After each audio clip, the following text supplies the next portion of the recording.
আসসালামু আলাইকুম সুপ্রিয় কুয়েত প্রবাসী ভাই বোনেরা, কুয়েত নিউজ বাংলা ইউটিউব চ্যানেলে আপনাদের স্বাগতম জানিয়ে দিচ্ছি। আবাসন আইন লঙ্ঘন ঠেকাতে কঠোর অবস্থানে কুয়েত সরকার। জানিয়ে দিব এদিকে দৈনিক চাকরি ছাড়ছে 55 জন গৃহকর্মী সংকটে কুয়েতে। বিস্তারিত জানিয়ে দিচ্ছি। শুরুতেই আবাসন আইন লঙ্ঘন ঠেকাতে কঠোর অবস্থানে কুয়েত। কুয়েতের নতুন আবাসন আইনের অধীনে আবাসন লঙ্ঘনের জন্য জরিমানা সর্বোচ্চ 600 কুয়েতি দিনার থেকে বাড়িয়ে দ্বিগুণ করা হয়েছে। রোববার 5 জানুয়ারি থেকে এ আইনের প্রয়োগ কার্যকর হয়েছে।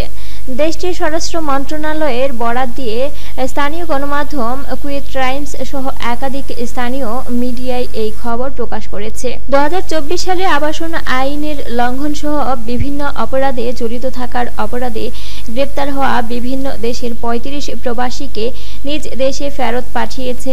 দেশটিতে যারা কাজের ভিসা নিয়ে কুয়েতে আসেন কিন্তু নির্ধারিত সময়ের মধ্যে ভিসা নবায়নে ব্যর্থ হন, তাদের প্রথম মাসে দৈনিক 2 দিনার এবং পরবর্তী মাস থেকে প্রতিদিন 4 দিনার জরিমানা করা হবে, যারা সর্বোচ্চ মোট 1200 কুয়েতি দিনার পর্যন্ত।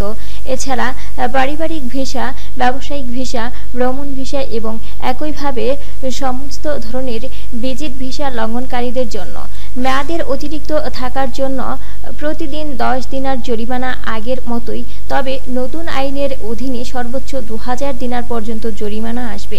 দেশটিতে টাকার মান বেশি হওয়ায় দালাল চক্রের লোভনীয় ফাঁদে পড়ে চড়া দামে ভিসা কিনে ক্লিনিক কোম্পানিতে আসা এবং স্থানীয় নাগরিকদের বাসার কাজে আসার কথা কাজে খুঁজে না পেয়ে ধার দেনা পরিশোধ করতে বৈধ ভিসায় এসেও অবৈধ হয়ে যায় অনেক প্রবাসী বাংলাদেশি। জানিয়ে দিচ্ছি এদিকে দৈনিক চাকরি ছাড়ছে 55 জন গৃহকর্মী সংকটে কুয়েতে। গৃহকর্মী খুঁজে পাচ্ছে না কুয়েতের বাসিন্দারা। দেশটির কর্তৃপক্ষ জানায় গত 18 মাসে চাকরি ছেড়ে দিয়েছে 30,000-এরও বেশি গৃহকর্মী। এই হিসেব অনুযায়ী প্রতিদিন গড়ে চাকরি ছেড়ে যাচ্ছে 55 জন গৃহকর্মী। কুয়েতের public authority for civil information PACI এর পরিসংখ্যান অনুসারে 2024 সালের ডিসেম্বরের শেষে গৃহকর্মীর মোট সংখ্যা 7,80,930 জনে নেমে এসেছে, যা 2023 সালের মাঝামাঝিতে 8,11,307 ছিল। কর্মকর্তারা বলছেন, বিদেশি শ্রম সংক্রান্ত নির্দেশনা উপসাগরীয় অঞ্চলে শ্রম চাহিদার বৃদ্ধি এবং অভ্যন্তরীণ প্রবণতার পরিবর্তনের কারণে এই পরিবর্তন ঘটেছে। নিয়োগ চ্যালেঞ্জ ও আঞ্চলিক প্রতিযোগিতা বৃদ্ধির কারণে এই সংকট আরও তীব্র হয়েছে। গৃহকর্মী নিয়োগ অফিসের কর্মকর্তা সামাদ আল আলী জানান, কর্মীদের উপর অ্যারাইভাল ফি আরোপের কারণ দেখিয়ে এশিয়ার বেশ কিছু দেশ কুয়েতে শ্রম রপ্তানি কমিয়ে দিয়েছে। তিনি আরও বলেছেন, ফিলিপাইন থেকে আসা গৃহকর্মীদের নথিভুক্ত করার সমস্যাটিও এখানে প্রভাব ফেলেছে। সাম্প্রতিক বছরগুলোতে শ্রম সংক্রান্ত বিরোধের কারণে দেশটি থেকে গৃহকর্মীর সরবরাহ ব্যাহত হয়েছে।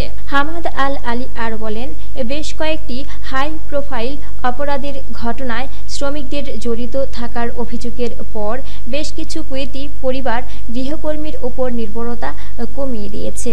কিছু নির্দিষ্ট জাতীয়তার ওপর কুয়েতের নিজস্ব নিষেধাজ্ঞাগুলো আরও কঠোর করা হয়েছে, যার ফলে শ্রম সরবরাহ সংকট আরও তীব্র হয়েছে। গৃহকর্মীর সংখ্যা কমলেও দেশটিতে এখনও প্রায় 450টি লাইসেন্স প্রাপ্ত গৃহকর্মী নিয়োগের প্রতিষ্ঠান রয়েছে, তবে ক্রমবর্ধমান সীমাবদ্ধতার কারণে অনেক প্রতিষ্ঠানই চাহিদা পূরণে হিমশিম খাচ্ছে।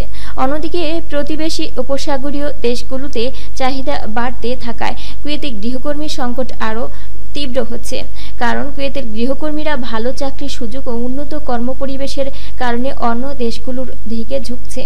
কর্তৃপক্ষের মতে, যদি নিয়োগ নীতিতে পরিবর্তন বা আন্তর্জাতিক চুক্তির ব্যবস্থা না করা হয় তাহলে এই ঘাটতি অব্যাহত থাকার সম্ভাবনা রয়েছে। এতে গৃহস্থালির শ্রম ঘাটতি ও সামগ্রিক পরিচর্যা অর্থনীতির উপর নেতিবাচক প্রভাব পড়ার আশঙ্কা দেখা দিচ্ছে। সুপ্রিয় বন্ধুরা, এ ছিল কুয়েত নিউজ বাংলার সর্বশেষ আপডেট গুরুত্বপূর্ণ তথ্য। পরবর্তীতে কুয়েত নিউজ বাংলার আপডেট তথ্য পেতে আমাদের কুয়েত নিউজ বাংলা ইউটিউব চ্যানেলটি সাবস্ক্রাইব করবেন এবং বেল বাটনে ক্লিক করে রাখবেন। বেল বাটনে ক্লিক করার ফলে আপনার স্মার্টফোন ও কম্পিউটারে সক্রিয়ভাবে সকল ভিডিওর নোটিফিকেশন পৌঁছে যাবে।